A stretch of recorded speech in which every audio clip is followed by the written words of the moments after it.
नमस्कार मंडळी, आज चहा कसा बनवायचा ते आपण बघणार आहोत.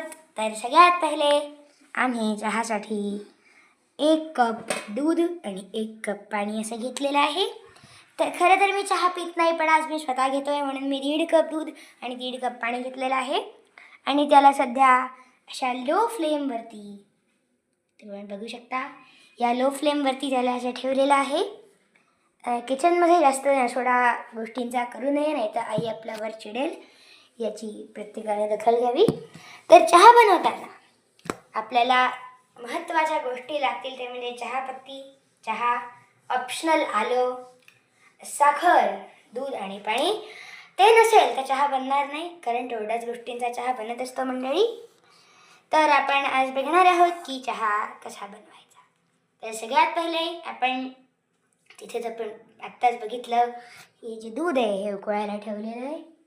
हे 5 ते 10 मिनटं छान उकळल्यानंतर यात आपण थोडी चहापत्ती आणि आलं असल्यास किसून टाकूया.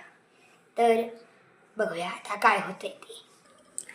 तर मंडळी हे बघा, आपण बघू शकता इथे मी चहामध्ये 2.5 टीस्पून काय म्हणतात त्याला, ती चहापत्ती टाकलेली आहे. तर आता त्याला 3 ते 4 मिनटं आपल्याला असं ट्विस्ट करत, म्हणजे फिरवत राहायचं आहे जोपर्यंत ते उकळत नाही. तर मंडळी आता जे आहे दूध थोडंसं उकळलेलं आहे, तर त्यात आलं आम्ही टाकतोय.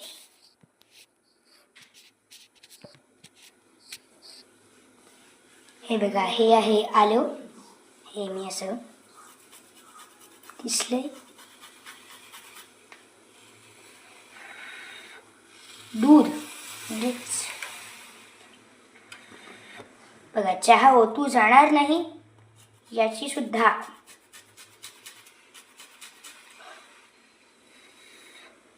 दखल घेणं अतिशय आवश्यक आहे. कारण जर का चहा ओतू गेला मंडळी, तर जसा चहा सांडला तशी आई मारून मारून मला सांडवू शकते. बघा, आलं सुद्धा यात मी टाकलेलं आहे.